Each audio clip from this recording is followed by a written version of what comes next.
Les voy a preguntar esto. ¿Cuándo es más feliz un perro? Le voy a dar opciones. ¿Cuando le estás por dar de comer o cuando ya le diste de comer? Le voy a contar de mi perro, el Mandela. Ya escuché la respuesta. Se llama Mandela.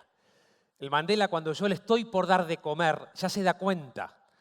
Me ve los gestos que hago, ve la llave que yo voy a buscar, que es la que abre el portón donde está la comida, y ya identifica que sabe que se viene su momento. Y hasta yo puedo, si quiero, estirar ese momento de felicidad de él, tratando de hacerlo durar hasta que llego al galpón. Cuando pongo en el tacho y hace ruido y él ve que se cargó, ahí ya está en el clímax de la felicidad. Le doy de comer y ahí me abandonó. Ya no le importo más, ya no me quiere más, ya no me precisa más el Mandela, se olvidó de mí, comió y se fue a dormir la siesta. Segunda pregunta, ¿cuándo es más feliz mi mujer, que se llama Marcela? ¿Cuando estábamos buscando una casa para mudarnos o cuando encontramos la casa y nos mudamos? Era mucho más feliz cuando estábamos buscando la casa. ¿Conocen ese momento? Y me mandaba un mail, mira esta, y mira esta, y en esta podemos hacer este cambio, y en esta hacemos esta reforma, y acá el baño, y acá la cocina. No, sobre todo el baño, que no sé por qué siempre todo el baño tiene que estar perfecto, como si fuéramos a vivir en el baño. Y ahí estaba entusiasmada. Después cuando vino el camión de la mudanza, ya cuando elegimos la casa donde nos íbamos a mudar con nuestras hijas, ahí ya el nivel de felicidad era distinto. Y les voy a contar, para seguir con esta reflexión, lo que me pasó a mí cuando era chico. Yo soy el mayor de 5 hermanos y me acuerdo clarito que en un momento con mi hermano Juan Andrés le pedimos a mi padre una bicicleta. Papá, queremos una bicicleta. Mi viejo tomando mate tranquilo, ni se estresó, ni consultó con mi madre, ni consultó con nadie más. Nos dijo tranquilamente, pídanla para Papá Noel.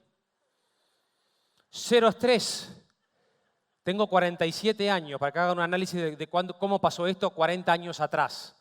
No se estresaba mi viejo y nosotros esperamos la bicicleta todo el año sin medicación. Todo el año esperamos la bicicleta.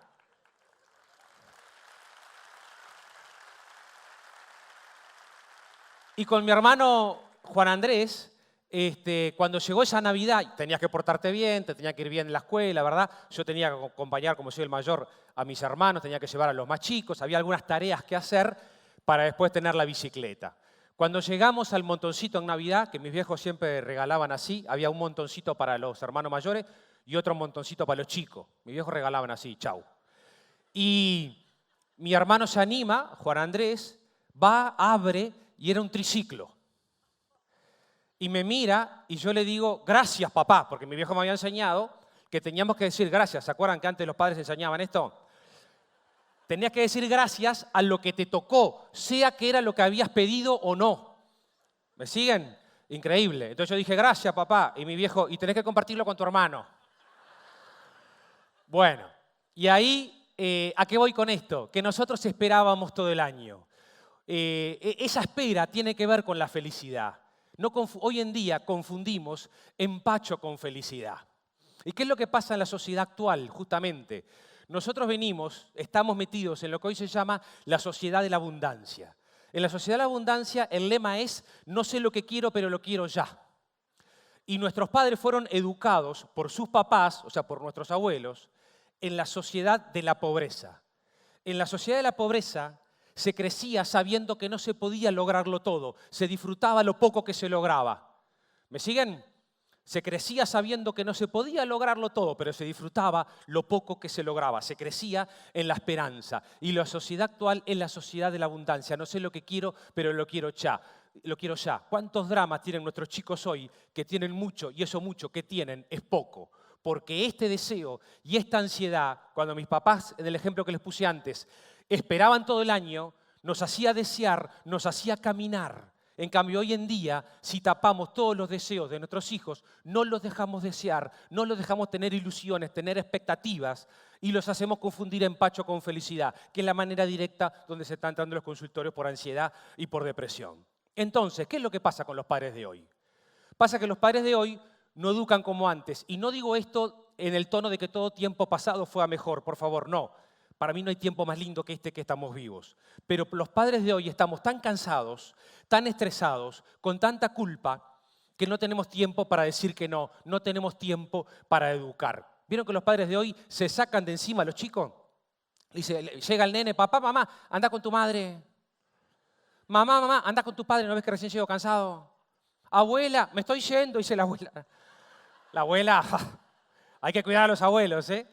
Ahora los abuelos, te está yendo, porque la abuela educaba sin culpa. En cambio nosotros somos padres culpógenos, que tenemos mucho miedo que nuestros hijos no nos quieran y que no le dedicamos tiempo. Educar es cansarse amorosamente, no se puede educar descansado.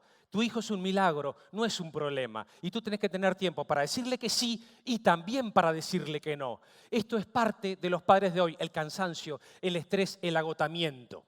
¿Y cómo nos damos cuenta? ¿Cómo repercute esto? Bueno, esto repercute en lo que quiero darles, que es la fórmula de la felicidad. ¿Qué les parece? Vamos arriba. La fórmula de la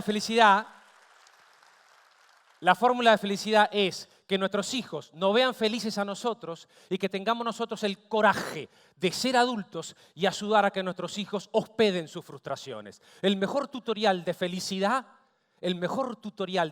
para nuestros hijos es tu cara.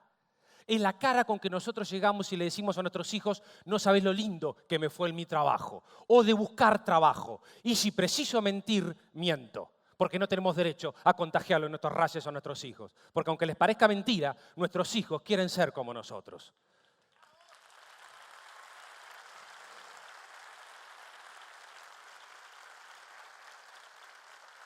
¿Y qué es lo que está pasando? Que nosotros estamos pecando de sobreproteger, y me incluyo. Tengo dos hijas, Martina de 18 y Belén de 15. Nosotros hemos sobreprotegido a nuestros padres más de lo que nuestros padres nos sobreprotegieron a nosotros. Es una generalidad. ¿Y eso qué quiere decir? Proteger es fantástico. Proteger es cuidar las emociones de nuestros hijos, las necesidades físicas, afectivas, espirituales que tienen nuestros hijos. Pero sobreproteger es cuando hago algo que el niño puede hacer o el adolescente puede hacer por sí mismo. Cuando le resuelvo algo porque estoy cansado, porque estoy apurado, y no vieron que son los papás de hoy que le atan los cordones hasta los 5 años igual al niño, le ponen la campera, me explico, los bañan, los llevan y los traen. ¿Conocen? Este es el cansancio del padre que sobreprotege. Sobreproteger es cuando hago algo que el niño puede hacer por sí mismo y de esa manera anulo su autoestima, anulo su independencia, anulo su iniciativa y anulo la confianza en sí mismo.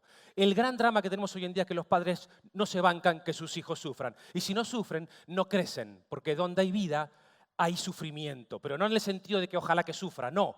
De que le quiere pegar a la hermana y tú le decís, no se le pega a la hermana. Pero vos no estabas, mira, ¿no le puede pegar un poquito? No. Y esa es la tarea del adulto. El gran drama que tenemos hoy es que no hay adultos que se banquen la frustración de que tengo que decirle a mi hija, no se le pega a la hermana. Es normal que le quiera pegar. Esa norma, tengo que ayudarlo a que a los 5 años tenga la capacidad de autorregular sus emociones. Y a los padres que sobreprotegen, les duele el posible dolor del nene antes de que le duela. ¿Vieron eso? Se está por caer, ya le duele. Y como me duele, antes de que le duela, y yo no quiero que él sufra lo que yo sufrí, hago cosas para que no le duela. Como hago cosas para que no le duela, no le duele. Como no le duele, no crece. Y si lo exilio del sufrimiento, lo exilio del aprendizaje que ese sufrimiento trae. Mucho coraje precisamos hoy para ser adultos.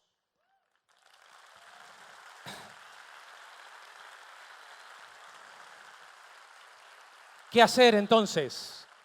Por eso decimos que sobreproteger es como la nueva forma de maltrato, porque estamos entregando chicos a la sociedad que se los comen en 2 panes, ¿me explico? Porque tienen un psiquismo frágil que después cuando en el trabajo le dicen para el viernes tenés que entregar este informe, el chico dice, renuncio.